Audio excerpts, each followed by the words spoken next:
Ya beda sama Bang Fahri yang sekarang mengagumi Pak Jokowi dan putranya. Malah menyebut loh pidato Gibran waktu di GBK itu. Sebelum daftar ke KPU sebagai pidato yang luar biasa. Ini Bang Fahri ini gimana ini?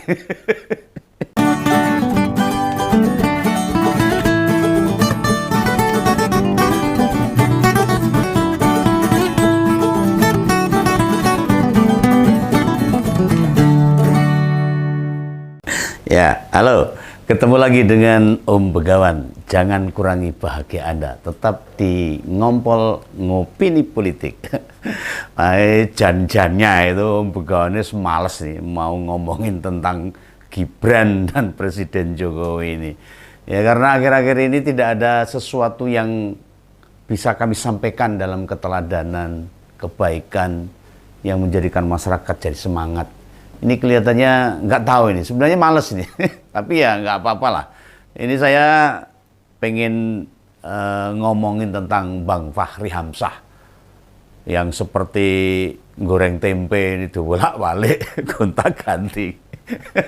Ya namanya juga pendukung, jadi ya muji-mujinya nggak berhenti-berhenti ini. Bang Fahri Hamzah ini kita kenal 7 atau 8 tahun. Kan nggak suka itu sama Pak Jokowi itu. Iya, yang belain Pak Jokowi juga termasuk saya ini dulu. Mengkanter Bang Fahri ya termasuk saya. Tapi sekarang ya nggak tahu ini kenapa ini. Nah ini tiba-tiba sekarang jadi kritikannya habis ini. Bang Fahri Hamzah ini terhadap Pak Jokowi. Kayak nggak akan ada lagi suara pedas yang dia lontarkan di sisa akhir jabatan Pak Presiden Jokowi. Ya karena sebabnya sudah jelas. Yang unik lagi, Bang Fahri kan sudah muncul nih. Kemana ini abang satunya ini? Sohib karibnya yang pejabat DPP Gerindra ya. Ayo tebak siapa yang Om Begawan maksud. Itu loh Bang Fadlizon itu. Baru keingat tuh saya ini. Dua abang kritikus Pak Jokowi ini yang kayaknya energinya besar dulu. Kuat dan tahan lama kayak baterai litium. Begitu Pak Prabowo dukung Pak Jokowi. Atau kebalikannya Pak Jokowi dukung Pak Prabowo. Langsung nggak ada suaranya. Setrumnya habis. Nah, begitu ingat kawan karib Bang Fahri, saya coba buka-buka beberapa video ini. Nah, di malam ini. Sejak Pak Prabowo dekat dan bolak-balik ke Solo nemui Gibran. Nah, tapi dia nggak kelihatan. Kemana Bang Fadlizon ini? Kabar terakhir yang muncul ke publik saat dia berhasil diet. Yang gemuk sekarang agak kurus itu loh. Setelah itu nggak ada kabarnya ini. Oh, Begawan cari-cari nggak ada kabarnya. Bahkan jelang pemilihan Cawapres Koalisi Indonesia Maju, deklarasi Cawapres, pendaftaran Capres Cawapres ke KPU, Bang Fadli nggak kelihatan sama sekali. Orang nongol blas ini. Kenapa ini? Adanya ya Pak Habibur Rahman itu ada itu, Pak Sufi Dasko, Pak Ahmad Muzani itu kelihatan ini. Jangan-jangan Bang Fadlizon ini masih tetap menolak Pak Jokowi sama Gibran ini. Jadi pilih menghindar. Jangan-jangan wis megah berpolitik ini. Tapi jangan, dia seorang kritikus yang cukup mumpuni buat saya. Kalau nggak ada orang-orang seperti nggak gayeng ini Indonesia ini. Bukankah dia salah satu pendukung garis keras Pak Prabowo? Dan saat banyak masyarakat menolak pasangan Prabowo Gibran, dia lagi-lagi akan pasang badan membela. Ya beda sama Bang Fahri yang sekarang mengagumi Pak Jokowi dan putranya. Malah menyebut loh pidato Gibran waktu di GBK itu. Sebelum daftar ke KPU sebagai pidato yang luar biasa. Ini Bang Fahri ini gimana ini? Ciloko ini. Nah dalam sebuah podcast, petinggi Partai Gelora ini bilang tidak memahami dinamika politik anak muda sekarang ini katanya. Lah nggak paham kok bisa nyanjung-nyanjung bicaranya Gibran. Piye jarena memahami? Piye to ki? Ora cetha. Bukankah itu sebuah keanehan? Bonus demografi di Indonesia diperkirakan mencapai 60%. Dan berdasarkan pengamatan Bang Fahri, generasi tua harus banyak belajar pada generasi muda. Kebo nyusu gudel itu kalau bahasa Jawanya. Lah gitu toh. Lah nilai-nilai baru yang dianggap positif mantan petinggi PKS pada generasi muda misalnya cara mereka menjawab persoalan. Ini katanya Bang Fahri loh. Cara merespon keadaan maupun cara berpikir yang tidak diametral. Nah, pandangan itu sebenarnya kan agak lumayan mengejutkan bagi pendukungnya Pak Jokowi. Nah, selama ini bukannya Bang Fahri kukuh dengan keyakinannya, dengan pandangan politiknya. Apa yang dilakukan Presiden kan banyak kurangnya. Katanya Pak Jokowi renek apa-apa nih.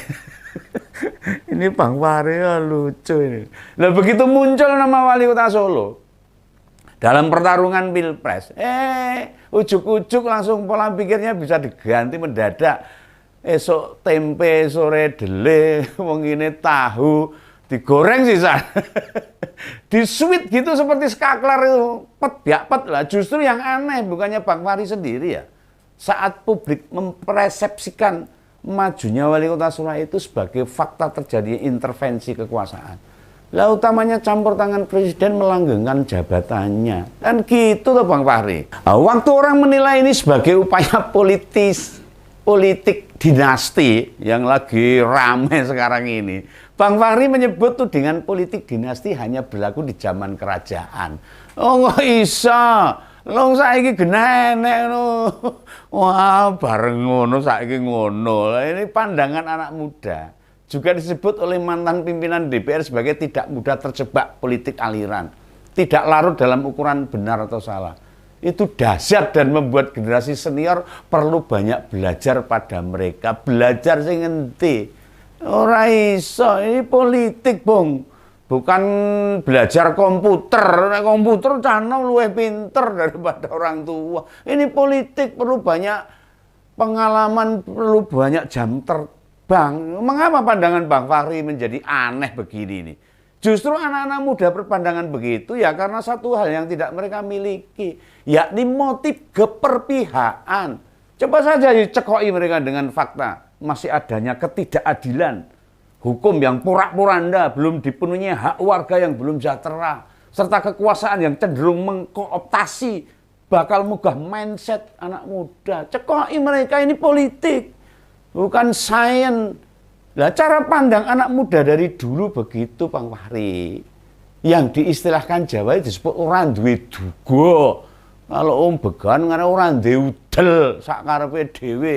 Tidak ada sakwa sangka, menggelujur tok gitu loh. Belum punya mental yang baik. Namun lurusnya itu belum banyak pertimbangan. Wah, tok nih. Ini menunjukkan selama jadi wakil rakyat, dia tidak banyak bergaul serta berkomunikasi dengan rakyat, terutama anak-anak muda. Lagi saiki sadar ini Bang Fahri ini. Lalu bagi kita yang terbiasa bertemu kayak Om Begawan ini, ngumpulin anak-anak muda, bermain teater bernyanyi dan sebagainya, bercengrang kerama, ngobrol dengan anak muda sekarang tidak ada yang aneh. Biasa mawon, bos. Nah, malah butuh banyak dibentuk itu, dilengkapi kasanah berpikirnya. Tidak melihat persoalan dengan parsial, mesti utuh. Makanya Bang Fahri kalau jadi wakil rakyat jangan terlalu lama berada di Senayan. Mau teklak-tekluk ke bawah, bergaul dengan anak muda, tanyain mereka, ngajak nyanyi, ngajak ngobrol, ngajak main apalah, supaya tahu bagaimana anak muda seperti apa. Lah ketika turun ke lapangan, temui masyarakat pinggiran, ngobrol sama anak muda. Bukankah Bang Fahri punya 4 anak, dengan 2 diantaranya sekarang sudah remaja? Ya itulah. Apakah di rumah tidak banyak bicara soal politik dengan mereka? Ya memang saat ini generasi muda jadi bonus demografi yang punya 2 sisi. Bisa jadi positif, juga bisa jadi negatif. Tinggal bagaimana kita nyekoi mereka sebagai orang-orang tua yang lebih senior. Politik kok bonus gudel. Wah, koplak remuk no politik Indonesia ini. Kelompok milenial jadi sasaran parpol itu benar. Untuk jadi lumbung suara yang menguntungkan betul. Nah, dipilihnya wali kota Solo menjadi cawapres koalisi Indonesia Maju. Dipersepsikan mereka bakal memperjuangkan anak muda. Karpe ngono. Tapi agak lucu sebenarnya. Anak muda tapi merapat ke capres yang paling tua dan usianya sudah 72 tahun. Ya jomplang. Ini menurut Begawan ini. Lah usia Pak Prabowo ini 2 kali lipat usianya Mas Gibran loh. Sebuah selisih yang lumayan jauh sebenarnya. Makanya orang tidak mempersepsikan capres-cawapres koalisi perubahan bakal memperjuangkan nasib anak muda. Lah gimana mau memperjuangkan nasib bila capresnya terhitung lewat unsur begitu? Koalisi Indonesia Maju deh kok koalisi perubahan. Sorry Bang Amin sama Bang Anies. Nah sehingga posisi Mas Wali sulit dianggap representasi anak muda atau bahkan akan memperjuangkan kepentingan anak muda. Lah selama ini saja loh. Pak Prabowo tidak banyak bicara soal ekonomi biru, ekonomi digital, kesukaannya anak muda, industri kreatif, ya AI, dan topik-topik sejenisnya. Tidak banyak bicara topik tersebut, akibat memang tidak tahu, ora paham, atau ada faktor lainnya, boh. Ini pertanyaan kritis bagi kita loh. Apakah representasi anak muda cukup dengan simbol tok? Atau butuh orang yang mengerti, yang paham? Bagaimana kesempatan bagi generasi muda? Harus dibuka selebar-lebarnya. Sehingga mereka bisa ikut bersama-sama memajukan negara ini. Diwarai, diwurui, diteladani anak muda ini. Orang mau dijikuk suarane tok. Repot cilaka no. Itu ya, ini pesan Om Bengawan loh. Maka sekali lagi saya katakan, memilih pemimpin itu bukan hanya yang terbaik, tetapi untuk mencegah yang jahat berkuasa. Sekali lagi ini, jangan kurangi bahagia Anda. Tetap di Ngompol, Ngopini Politik. Salam Bengawan.